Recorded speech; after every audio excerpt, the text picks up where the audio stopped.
नमस्कार, आप सभी का फिर से स्वागत है आपके अपने चैनल एग्जाम न्यूज़ बाय ओदेसर में। दोस्तों, ये वीडियो उन बच्चों के लिए है जो मेहनत कर रहे हैं और उनको पता है कि कितना ज़बरदस्त कंपटीशन है। तो उनके कहने पर हम ये वीडियो बना रहे हैं। कुछ ही साथी ऐसे हैं जो गिने चुने होते हैं, जो ऐसी यानी कि जानकारी रखना चाहते हैं कि भाई कितने बच्चों के हमें क्रॉस करके सिलेक्शन निकालना है। वैसे तो सभी को पता है कि भाई इतने मतलब स्टूडेंट ने आवेदन किया है, 11 लाख 12 लाख जो भी है। लेकिन आपको यहाँ पर यह भी जानकारी होनी जरूरी है कि भाई कैटेगरी के हिसाब से कितने आवेदन हुए, यानी कि जिस कैटेगरी में आप बिलोंग करते हैं, जैसे जर्नल है, ईडब्ल्यूएस है, या फिर एससी है, बीसी है, बीसीबी है, या फिर कोई दूसरी कैटेगरी है, तो आपको ये भी पता होना जरूरी है कि कितने बच्चों के साथ आपका कंपटीशन है। तो दोस्तों, यहाँ पर मैं आपको दिखाना चाहूंगा कैटेगरी के अनुसार, तो आपको यहाँ से पता लग जाएगा भाई, ठीक है ना। तो यहाँ से आपको पता लग जाएगा, तो इस वीडियो के साथ आप सभी बने रहें। दोस्तों, यहाँ पर पहले आप ये देख के भाई, कुल जो पुरुष पंजीकरण है, जिन्होंने जो मेल है उन्होंने 6,93,818 जो ऐसे हैं जिन्होंने आवेदन किया है, और जो महिलाएं हैं कुल 4,40,952 है भाई, ठीक है। अब यहाँ पर मैं आपको दिखाना चाहता हूँ कि जो दिव्यांग यानी कि जो हमारे हैंडीकैप्ड भाई हैं, जो दिव्यांग हैं, उनका कितना कंपटीशन है भाई। अगर कोई दिव्यांग भाई है तो उसको ये पता होना जरूरी है कि हमें कितने बच्चों को क्रॉस करके नौकरी लेनी है। तो यहाँ पर आपके 9,358 है भाई। हैंडीकैप्ड कितने हैं? 9,358 है। अब जितनी आपकी पोस्ट आएंगे उसके अकॉर्डिंग इन बच्चों को आपको क्रॉस करना होगा, तब आपको नौकरी मिलेगी भाई, तब आपको नौकरी मिलेगी। ये आपके लिए एक जरूरी है। दूसरा ईडब्ल्यूएस, दूसरा किसके लिए? ईडब्ल्यूएस। तो यहाँ पर एक थोड़ा सा जानकारी और दे रहा हूँ, जो सीईटी का पहला एग्जाम होगा उसके अकॉर्डिंग बता रहा हूँ। दूसरा एग्जाम होगा उसके बारे में मैं आपको बाद में बताऊंगा, इसी में बताऊंगा ग्रुप डी के बारे में भी।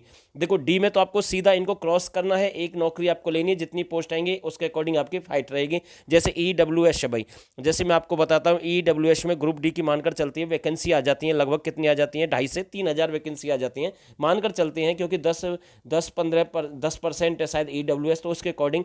तो जो दिव्यांग है उन यानी जो ईडब्ल्यूएस से 2,500 से 3,000 आती हैं, तो यहाँ पर देखें ईडब्ल्यूएस का कंपटीशन कितना है? 99,263 स्टूडेंट है, इनको क्रॉस करना होगा तब, यानी कि टोटल दो, यानी कि जो क्रॉस करेगा उनमें से जो मेरिट में रहेंगे 2-2,500 बच्चे, उनका सीधा सिलेक्शन हो जाएगा। मेरा कहने का मतलब ये है। दूसरा मैं आपको यहाँ पर एक एग्जाम्पल और देता हूँ। जैसे दिव्यांग की मानकर चलते हैं, ग्रुप डी में आ जाती हैं, कितनी वैकेंसी आ जाती है? लगभग दिव्यांग की आ जाती है ग्रुप डी मानकर चलते हैं 2 से 1,500 वैकेंसी आ जाती है, मानकर चलते हैं।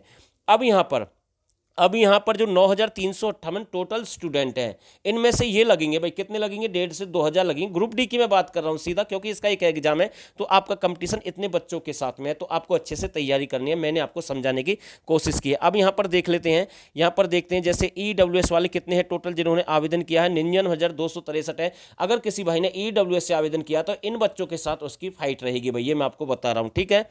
दूसरा, जो विधवा है उनकी जो फाइट रहेगी, यानी कि 2,348 है। तो विधवा तो भाई इनके लिए तो स्पेशल अलग से शायद मेरे हिसाब से कोई प्रावधान नहीं है, ये तो दूसरी कैटेगरी के अनुसार उसमें काउंट हो जाएंगी, जैसे जिसकी कैटेगरी उसमें इसको काउंट कर लिया जाएगा। ये मैं आपको बता रहा हूँ इसके साथ।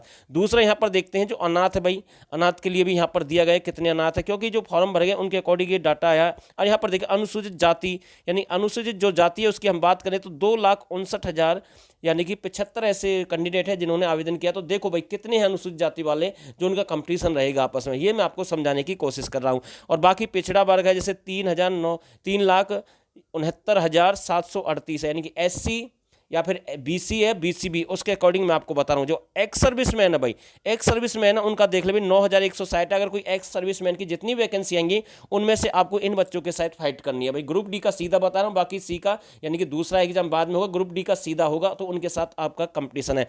अब बाकी यहाँ पर अगर इनको आप काउंटिंग करेंगे तो टोटल जोड़ेंगे तो जो उसके बाद जितने भी बचेंगे वो जर्नल के बच्चे हैं। तो यहाँ से मैं कह सकता हूँ कि जर्नल के बाद अगर देखें तो यहाँ पर जो अनुसूचित जाति है या पिछड़ा वर्ग है, इसमें ज़्यादा आवेदन हुए हैं, आप देख सकते हैं। लेकिन ईडब्ल्यूएस में यहाँ पर थोड़ा सा मैं उलटफेर समझ रहा हूँ। ईडब्ल्यूएस में लगभग 1 लाख भी भाई, 1 लाख भी आवेदन नहीं हुए ईडब्ल्यूएस में, जो हम आपको बता रहे हैं इस वीडियो के माध्यम से। यानी कि ईडब्ल्यूएस से बहुत कम आवेदन हुए हैं पहले के मुकाबले, हम ये कह सकते हैं भाई, ठीक है।